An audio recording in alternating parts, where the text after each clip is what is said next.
Laudo médico ou laudo psicológico? Existe mais de um tipo? Como é que resolve isso? Vou te contar nesse vídeo. Olá, mundo! Eu sou a Marina e seja bem-vindo ao meu canal. Hoje eu vou falar sobre os laudos no diagnóstico de autismo. Serve para outros diagnósticos também, mas é uma dúvida que eu tive no começo da avaliação do meu filho e ninguém estava lá para me explicar. Então já vou te falar como é que funciona. Eu vou ter que fazer uma introdução aqui, um pouquinho a respeito de como caminhar no processo de investigação desse diagnóstico de autismo, se você tiver em dúvida ou estiver já nesse processo. Existem dois caminhos, basicamente, tá? Tem outras formas de se chegar nele, mas basicamente existem dois caminhos.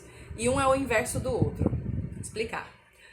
Nós começamos a suspeitar, então procuramos um médico que desse a indicação para uma avaliação psicológica. No caso do meu filho, foi o pediatra que deu o encaminhamento.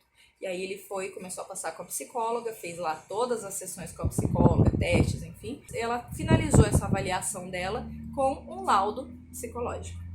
Nesse laudo psicológico, ela coloca lá um CID, que no caso dele já era o CID da síndrome de Asperger, CID-F 84.5, que eu não fazia a menor ideia do que se tratava, não sabia do que ela estava falando. Para mim aquilo ali já tinha acabado. Pronto, chegamos aqui e agora? O que eu faço? Ela me explicou de uma maneira bastante rasa na realidade e depois eu fui demorando, aí eu consegui pegar o processo. Esse laudo do psicólogo não é um laudo válido para questões jurídicas, para questões legais, para questões da vida cotidiana. Ele é um laudo que você pode levar na escola, você pode fazer algumas coisas com ele, mas ele não dá acesso a nenhum direito. Basicamente é isso. No laudo dela, o CID não era um diagnóstico, era uma hipótese diagnóstica. E aí também tem essa diferença de hipótese diagnóstica e diagnóstico, que ninguém tinha me explicado. Só quem pode fechar o diagnóstico é um médico. No caso do autismo, tem que ser um neurologista ou um psiquiatra. E aí, se for no caso de criança, um neuropediatra ou um psiquiatra infantil. Com esse laudo da psicóloga em mãos, ela me disse que talvez eu quisesse procurar um outro médico para dar continuidade naquela avaliação. Foi isso que não ficou claro para mim na época. Ela deveria ter dito: esse é o laudo da hipótese, você precisa procurar um médico. Não é talvez, eu precisava mesmo, porque senão aquele diagnóstico não ia se concluir. Então a gente foi atrás de um neurologista, um neuropediatra, e antes disso eu pesquisei muito para encontrar alguém que já tratasse do diagnóstico de autismo, de algum neurologista que já tivesse conhecimento, porque eu não queria ficar empacada em mais nenhum médico. Foram 4 anos mais ou menos, 3 ou 4 anos, questionando alguns comportamentos com a antiga pediatra. Eu não queria passar por isso de novo. Por isso, essa é uma dica muito importante que a gente já tem que deixar destacada aqui.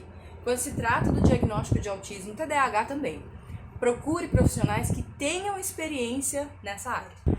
Infelizmente, não são todos os profissionais que têm conhecimento nesse tipo de diagnóstico. A gente sabe que na faculdade não se aprende, assim como eu, quando fiz pedagogia, muitas coisas eu tive que aprender em cursos de extensão.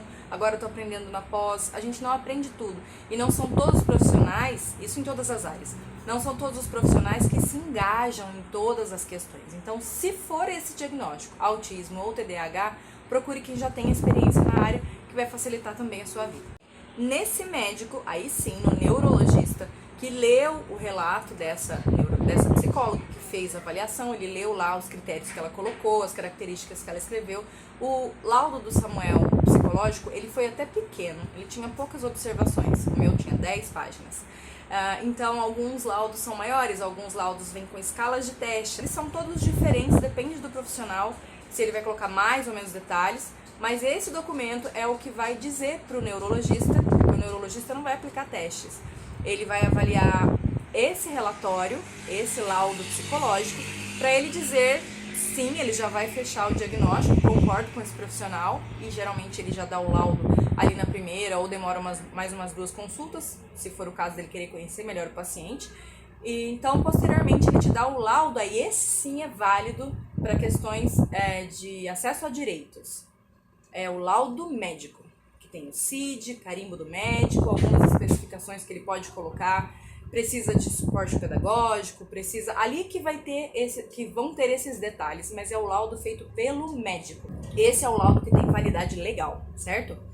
Esse médico também pode pedir exames físicos, um eletro, um exame de sangue, um exame para ver se tem transtorno do processamento auditivo, ele pode pedir inúmeros outros exames para descartar se as características listadas ou avaliadas, ou até as características que você falou, elas não podem estar vindo de alguma outra situação. Por exemplo, algum comportamento que a criança esteja tendo pode ser a falta de vitamina ou alguma coisa nesse sentido, tá? Então, esses testes, esses exames que o médico pede, o médico, o psiquiatra ou o neurologista, os exames que ele pede, eles não são para confirmar o diagnóstico. Esses diagnósticos não são vistos em exames laboratoriais. Então, quando o médico pede esses exames, ele está querendo descartar outras possibilidades. Ou até encontrar alguma comorbidade também. Agora, por que eu falei que existem dois caminhos, ou que pelo menos um chega no outro de uma forma ou de outra? Nós começamos pela psicóloga, mas também existe a possibilidade de você começar com um neurologista, que foi como a gente começou com o Theo. A gente foi primeiro no neurologista, falou das queixas, do que a gente estava achando que tinha uma coisa acontecendo, e ele encaminhou para a avaliação com a psicopedagoga. Foi a primeira avaliação que o Theo foi fazer, que no caso dele é TDAH. Tem bastante a ver com a questão comportamental, de aprendizagem. Aí, por isso o médico direciona para onde ele acredita que seja melhor. Qual é o melhor?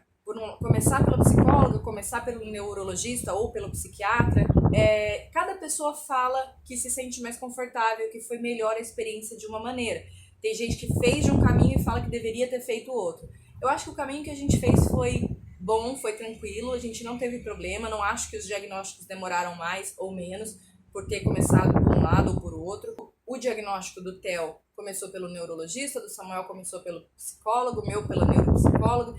Então a gente foi pelos caminhos que estavam acessíveis, porque também tem isso, e a gente deu sorte de encontrar profissionais bem orientados no assunto que a gente estava querendo avaliar. Isso faz toda a diferença. Agora, você já sabe como é que funcionam os laudos, o laudo do psicólogo e o laudo médico, e aí você não vai mais ter dúvida na hora de fazer a sua avaliação, a sua investigação, seja da criança ou seja do adulto. Se ainda assim tiver ficado dúvida, pode deixar aqui nos comentários e não esquece de se inscrever no canal, porque muita gente assiste os vídeos e esquece de se inscrever. Se inscreve aqui e ativa o sininho de notificações para não perder mais nenhum vídeo, tá joia? Até o próximo vídeo, então. Beijo, tchau! Para assistir a mais vídeos, toque nas miniaturas da tela. Não se esqueça de se inscrever aqui no canal e deixar um like pra gente. Até o próximo vídeo!